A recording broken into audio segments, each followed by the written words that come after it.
Bienvenue à toutes et à tous pour cette exploration aujourd'hui. On va s'intéresser à un oiseau nocturne fascinant et plutôt discret, la chouette effraie. On l'appelle aussi la dame blanche. Pour ça, on s'est appuyé sur des vidéos naturalistes et quelques sites spécialisés. Notre but, essayer de comprendre les sons, les adaptations vraiment étonnantes de cette chouette qu'on trouve un peu partout dans le monde. Sauf en Antarctique, bien sûr. Oui, et il faut tout de suite corriger une idée reçue, très répandue d'ailleurs. Le cri typique de l'effraie, ce n'est pas le ou. Ça, c'est la chouette hulotte. L'effraie, elle fait plutôt un chuintement, un cri assez perçant que certains trouvent un peu sinistre. Ah oui, intéressant. Alors justement, ces sons, qu'est-ce qu'ils nous disent? Qu'est-ce qu'ils signifient? Elle a toute une gamme de sons en fait qui correspondent à différentes situations.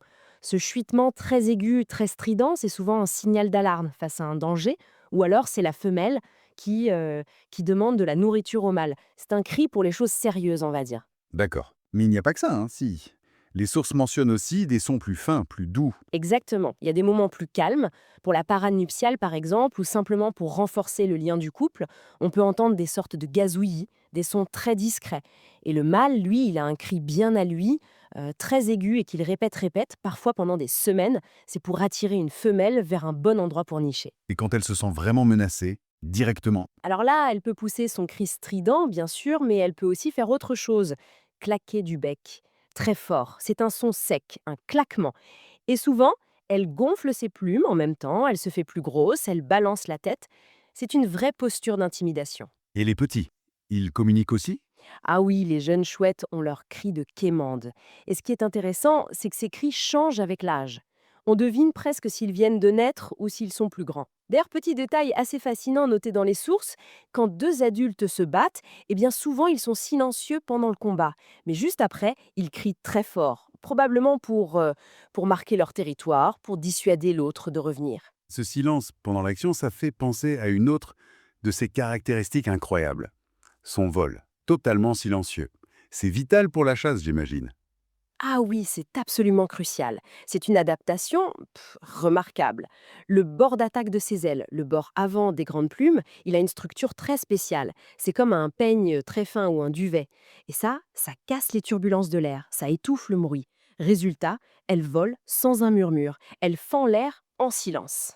Et ce vol de fantôme, il est couplé à une ouïe, mais alors une ouïe exceptionnelle, optimisée par ce fameux disque facial en forme de cœur. Exactement. Ce disque facial, ce n'est pas juste pour faire joli. C'est une sorte d'antenne parabolique en fait. Ça collecte les sons les plus faibles, le moindre bruissement dans l'herbe, et ça les concentre vers ses oreilles, qui d'ailleurs sont placées de façon asymétrique sur sa tête. Asymétrique. Oui, une est légèrement plus haute que l'autre. Et cette petite différence lui permet de localiser une proie en 3D, juste au son, avec une précision redoutable, même dans le noir absolu. Elle repère ses proies, surtout des petits rongeurs, les campagnols, c'est son plat préféré, et hop, elle les gobe souvent entières. Plus tard, elle recrache les os, les poils, sous forme de pelote. C'est vrai? Les fameuses pelotes de réjection? Autre adaptation assez stupéfiante qui vient de recherche, notamment une étude suisse avec des centaines de nichoirs suivis, ça concerne la couleur du plumage. Ah oui, ça c'est passionnant. On observe qu'il y a des effraies très blanches et d'autres qui sont plutôt rousses. Et ce n'est pas anodin. Une équipe de chercheurs a montré que les effraies les plus blanches, eh bien, elles utilisent la pleine lune. La pleine lune?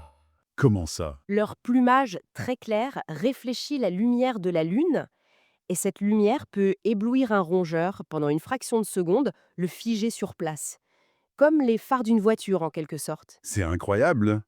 Une stratégie de chasse basée sur la lumière réfléchie. Et les rousses, elles ne font pas ça? Apparemment non. C'est vraiment lié à la couleur blanche. C'est une découverte assez folle quand on y pense. Tout à fait. Et quand on voit toutes ces adaptations et son rôle super utile, notamment pour l'agriculture, contre les rongeurs, on se demande où elle en est. Est-ce qu'elle est menacée? Alors, l'espèce elle-même, Tito alba, elle est protégée en France et elle est encore très répandue dans le monde. Mais c'est vrai que dans certaines régions, les populations ont diminué. Les causes, on les connaît malheureusement. La disparition des prairies, des haies où elles chassent, le manque de sites pour nicher, comme les vieux clochers, les granges, les arbres creux, Et puis, il y a l'impact des pesticides, des rodenticides, qui empoisonnent ses proies et donc l'empoisonnent elle aussi. Heureusement, des actions comme la pose de nichoirs, ça aide vraiment. Le programme suisse le montre bien. Donc si on résume, des cris variés pour communiquer, un vol silencieux comme une ombre, une ouïe d'une précision incroyable grâce à son visage parabole, et cette utilisation complètement bluffante de la lumière de la Lune par les individus blancs. C'est ça, tout ça en fait une prédatrice redoutable de rongeurs. On estime qu'une famille peut manger jusqu'à 5000 rongeurs par an. Ça montre bien son importance. Oui, c'est énorme. Ces adaptations sont tellement pointues, tellement spécifiques. Quelle réflexion est-ce que ça peut nous amener sur le monde de la nuit en général? Ben, ça pose une question assez vertigineuse, je trouve. Si l'effraie a mis au point une stratégie aussi subtile, liée à la lumière lunaire, un signal qu'on pourrait croire anodin, combien d'autres stratégies discrètes, liées à des indices de l'environnement qu'on ne suspecte même pas, les animaux nocturnes ont-ils pu développer pour vivre, pour chasser, pour survivre dans le noir?